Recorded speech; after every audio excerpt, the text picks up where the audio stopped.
অনেক সময় দেখা যায় ঘরে টক দই, বাদাম, এমনকি জয়ফল, জয়ত্রীও নেই, কিন্তু বাচ্চাদের রোস্ট খেতে ইচ্ছে করছে বা ঘরে হঠাৎ করে মেহমান চলে এসছে। সেই সময় আপনারা ঘরে থাকার কিছু সাধারণ উপকরণ দিয়ে কিভাবে মজাদার চিকেন রোস্ট তৈরি করবেন, আজকে আমি আপনাদের সাথে সেই রেসিপিটাই শেয়ার করব।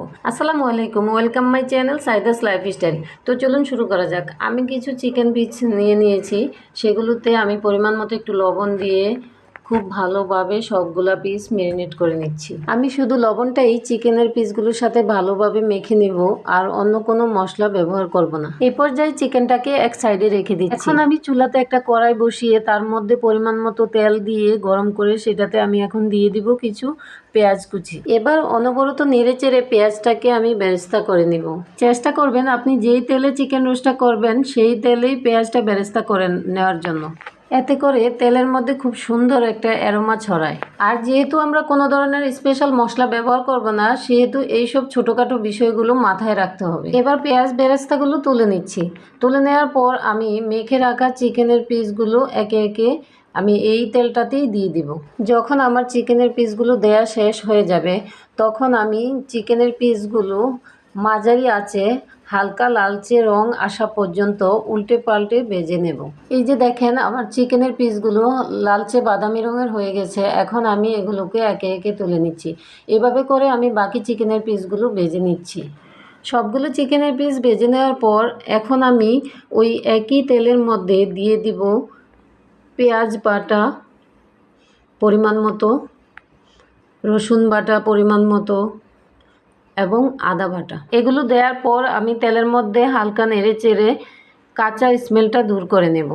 তারপর আমি এখন দিয়ে দিচ্ছি পরিমাণ মতো তেজপাতা, এলাচ এবং দারুচিনি। এই মশলাগুলো দেওয়ার পরও আমি কিছুক্ষণ তেলের মধ্যে সবগুলো মশলা নেড়ে চেড়ে একটু ভেজে নেব। ভেজে নেওয়ার পর এখন আমি দিয়ে দিচ্ছি পরিমাণ মতো লবণ, মরিচের গুঁড়া, জিরার গুঁড়া এবং 1 টেবিল চামচ গরম মশলার গুঁড়া। এখন আমি 1 মিনিট তেলের মধ্যে এই মশলাগুলো নেড়ে চেড়ে একটুখানি পানি দিয়ে আবার ভালো করে সবটা মশলা মিক্স করে দিব। এবং এই মশলাটার সাথে আমি দিয়ে দিচ্ছি একটুখানি টমেটো সস। টমেটো সসটা দিলে আপনার রোস্টের টেস্টটা অনেকটাই বেড়ে যাবে। তো এখন আমি একে একে এই মশলাটার মধ্যে চিকেন পিসগুলো দিয়ে দিব। চিকেন পিসগুলো দিয়ে খানিকক্ষণ পরে পিসগুলোকে আমি উল্টে দেব। উল্টে দিয়ে আমি এটাকে ঢাকনা দিয়ে ঢেকে দিই। তো আমি যেহেতু ঘরে থাকা সব উপকরণ দিয়ে রোস্টটা তৈরি করব, এজন্য আমি নিয়ে নিচ্ছি একটু দুধ। দুধের মধ্যে আমি দিয়ে দিলাম লেবু। আমি এটাকে টক দই হিসাবে ব্যবহার করব।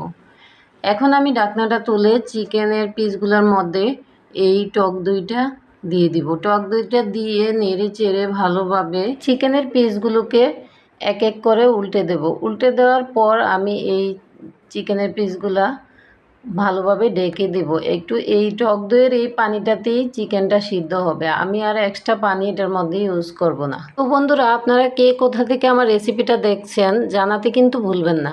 তো এখন আমি ঢাকনাটা সরিয়ে এটার মধ্যে দিয়ে দিব 4-5টা কাঁচামরিচ। কাঁচামরিচটা দিলে তার স্মেলটা খুবই ভালো আসে। কাঁচামরিচটা দেওয়ার পর এখন আমি চিকেন পিসগুলোকে আবার একে একে উল্টে দেব।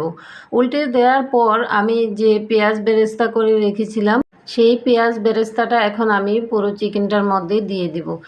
দিয়ে সেটাকে আমি ঢাকনা দিয়ে 10 মিনিটের জন্য রেখে দিব। আমি যখন 10 মিনিটের জন্য রেখে দিব, তখন কিন্তু আমি চুলার আগুনটা একেবারে বন্ধ করে দিব। তো এখন আমি ঢাকনাটা সরিয়ে রোস্টটাকে খুব সুন্দর করে এই পাশ ওপাশ উল্টে দেব। তো দেখেন, ঘরে থাকা সাধারণ উপকরণ দিয়ে আমি এই রোস্টটা তৈরি করেছি, কিন্তু কি সুন্দর একটা লোভনীয় কালার হয়েছে।